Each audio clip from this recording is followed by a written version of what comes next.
Lectura del libro de los Hechos de los Apóstoles. En aquellos días, al crecer el número de los discípulos, los de lengua griega se quejaron contra los de lengua hebrea, diciendo que en el suministro diario no atendían a sus viudas. Los 12 convocaron al grupo de los discípulos y les dijeron: no nos parece bien descuidar la palabra de Dios para ocuparnos de la administración. Por tanto, hermanos, escoged a 7 de vosotros, hombres de buena fama, llenos de espíritu y de sabiduría, y los encargaremos de esta tarea. Nosotros nos dedicaremos a la oración y al ministerio de la palabra. La propuesta les pareció bien a todos y eligieron a Esteban, hombre lleno de fe y de Espíritu Santo, a Felipe, Prócoro, Nicanor, Timón, Parmenas y Nicolás, prosélito de Antioquía. Se los presentaron a los apóstoles y ellos les impusieron las manos orando. La palabra de Dios iba cundiendo y en Jerusalén crecía mucho el número de discípulos. Incluso muchos sacerdotes aceptaban la fe. Palabra de Dios. Que tu misericordia, Señor, venga sobre nosotros como lo esperamos de ti. Que tu misericordia, Señor, venga sobre nosotros como lo esperamos de ti. Aclamad, justos, al Señor, que merece la alabanza de los buenos. Dad gracias al Señor con la cítara. Tocad en su honor el arpa de 10 cuerdas. Que tu misericordia, Señor, venga sobre nosotros como lo esperamos de ti. Que la palabra del Señor es sincera y todas sus acciones son leales. Él ama la justicia y el derecho, y su misericordia llena la tierra. Que tu misericordia, Señor, sobre nosotros esperamos de ti. Los ojos del Señor están puestos en sus fieles, en los que esperan en su misericordia, para librar sus vidas de la muerte y reanimarlos en tiempo de hambre. Que tu misericordia, Señor, venga sobre nosotros como lo esperamos de ti.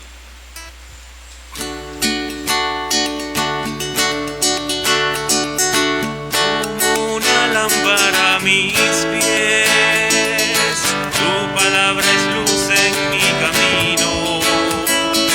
Tu Espíritu, Dios, me enseñará lo que en ella se anoye es profundo. Ale, aleluya, ale, ale, aleluya. Ale, aleluya, ale, aleluya. Ale, aleluya, ale, ale, aleluya. Ale, aleluya, ale, aleluya.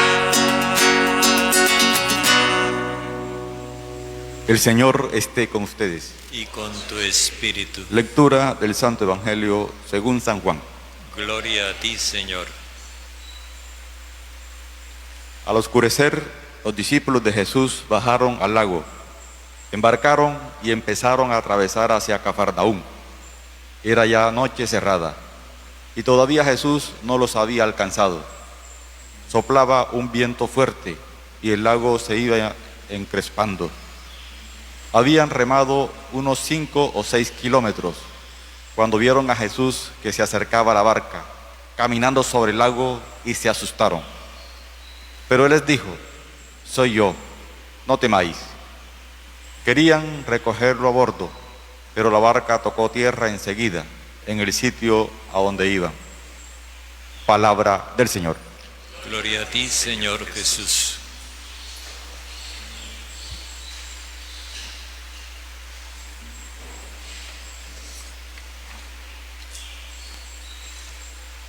Este breve relato tiene un mensaje extraordinario, profundo,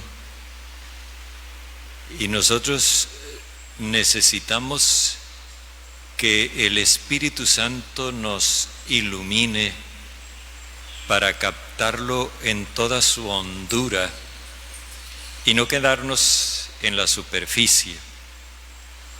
Recordemos que los discípulos habían estado con Jesús cuando atravesaron el mar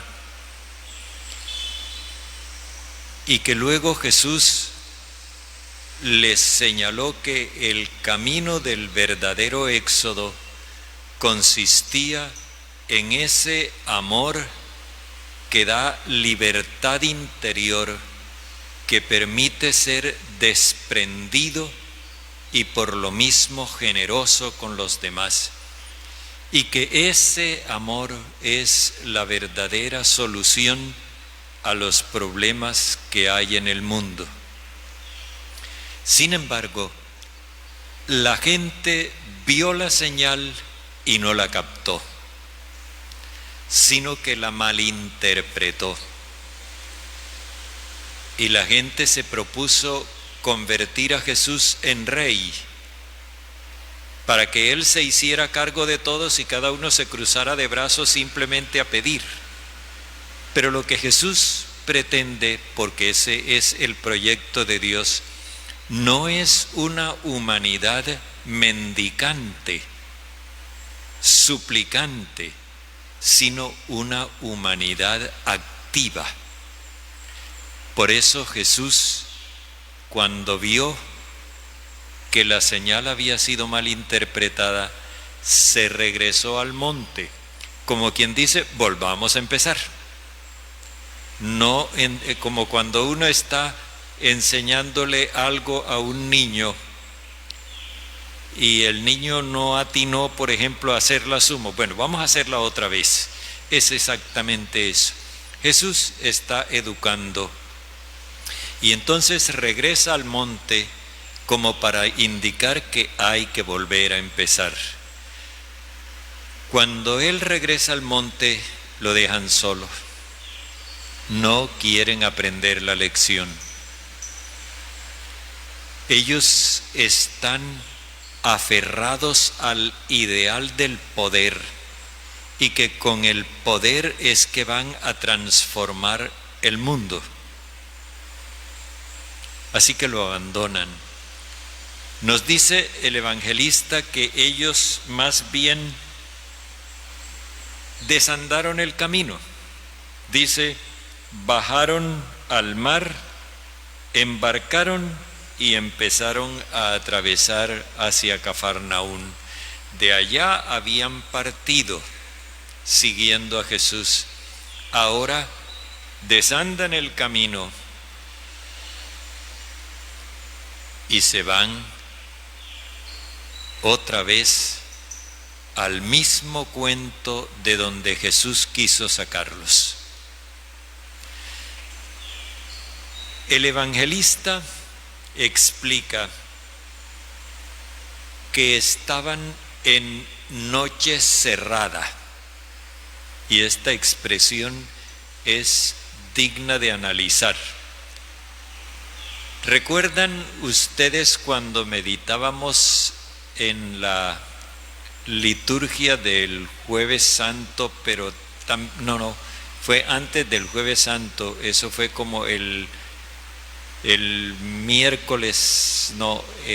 martes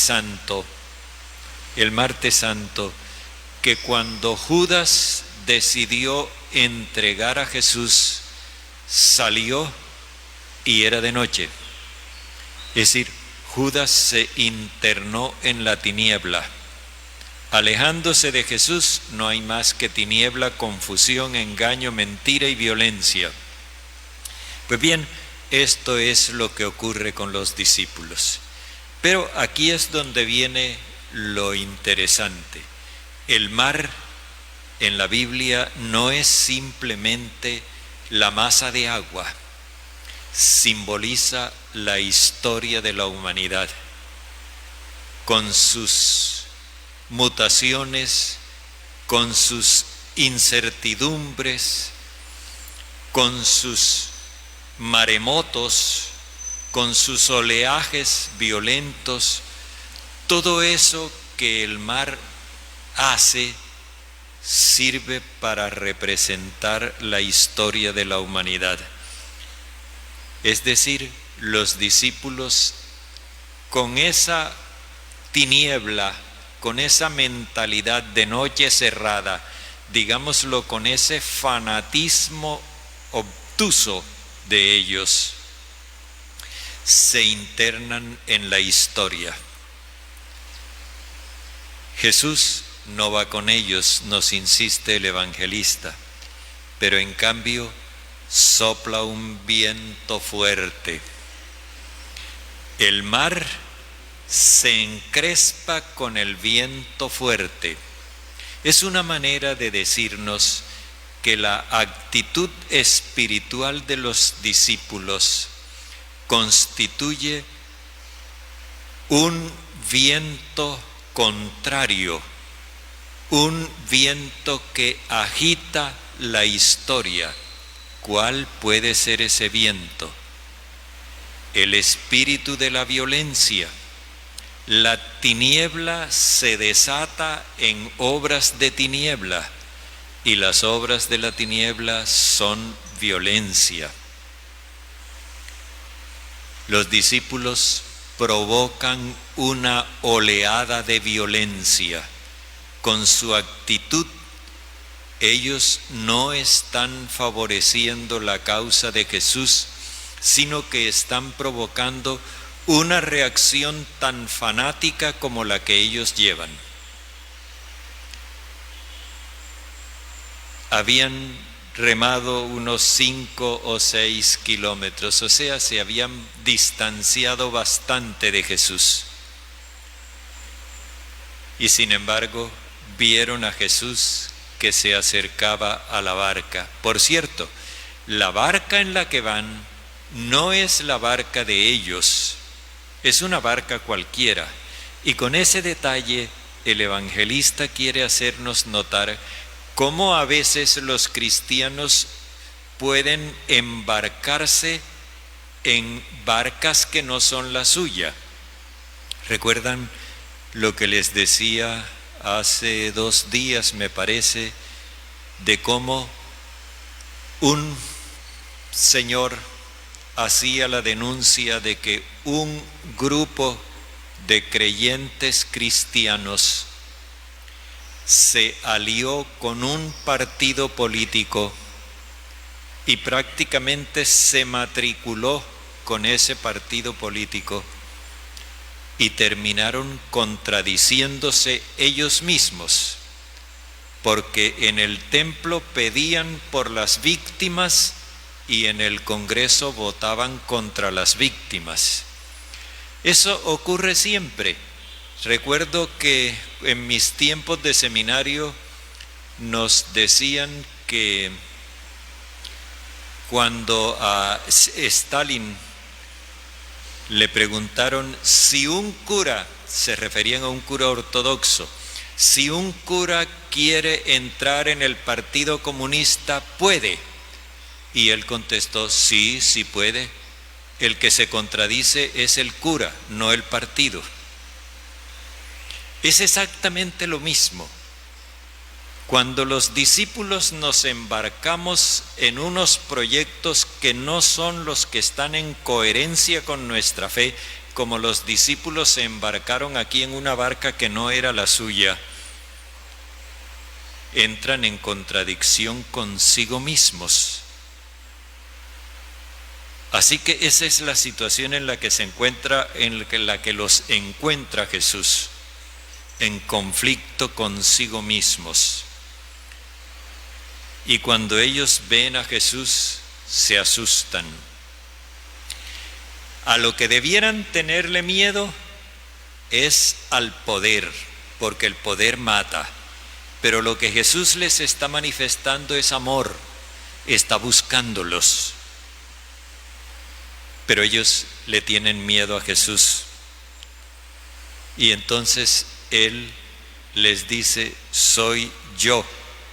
Esa expresión soy yo no es simplemente tranquilo, tranquilo, soy yo. No, esa es la forma de aludir al nombre que Dios le reveló a Moisés antes del Éxodo. Yo soy. Yo soy es el nombre del Dios que saca de la esclavitud y conduce a la libertad. Jesús no viene a asustarlos, Él viene a hacerlos libres. Soy yo, no tengan miedo. Cuando ellos intentan recoger a Jesús, es tierra firme.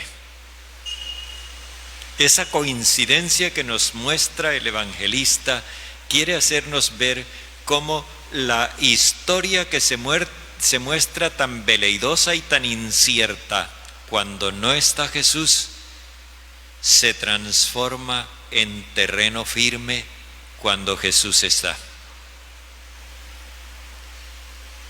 Cuando nosotros vamos en compañía de Jesús, la historia no cambia, pero nuestra sensación en ella sí cambia. Nosotros no nos sentimos como una barca al garete, nos sentimos pisando terreno firme. Así como Jesús, a lo largo de toda su historia, siempre se sintió pisando terreno firme. Nunca lo amedrentaron con el cuento de la muerte. Incluso él mismo era consciente de que lo iban a matar y se los advirtió a sus seguidores.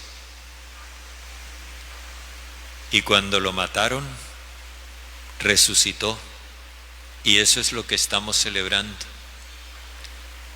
Él sabía que podía afianzarse en el amor del Padre y que no se iba a hundir. Jesús no nos obliga a ser libres, como comentábamos el domingo y cerramos así la semana. Él no quiere convencernos de nada. Él lo que pretende es que nosotros nos decidamos a ser libres y a vivir en plenitud. Pero no puede obligarnos a ser libres, porque esa libertad obligada no es libertad. No puede obligarnos a vivir, porque esa vida obligada no es vida. Nos ofrece la oportunidad. Sin embargo, si nosotros nos apartamos de Él, Él no se desentiende de nosotros. Recuerden lo que hemos venido observando a lo largo de todos estos días. Por mucho que los discípulos se hayan alejado, lo hayan negado, lo hayan abandonado, lo hayan traicionado, lo que sea, Jesús no cambió nunca de discípulos. Insistió en los mismos. Y aún más, los encargó de la misión. Los hizo sus testigos. Esto nos invita a confiar en el amor del Señor. Ciertamente nosotros tenemos experiencia de no haber sido fieles. Tenemos experiencia de haberlo abandonado, de haberlo traicionado, de habernos embarcado en barcas que no eran la nuestra. Sin embargo, el Señor nunca nos ha abandonado y nunca lo hará. Solamente nosotros podríamos oponernos a su voluntad liberadora y salvadora, porque Él siempre estará buscando darnos libertad y vida.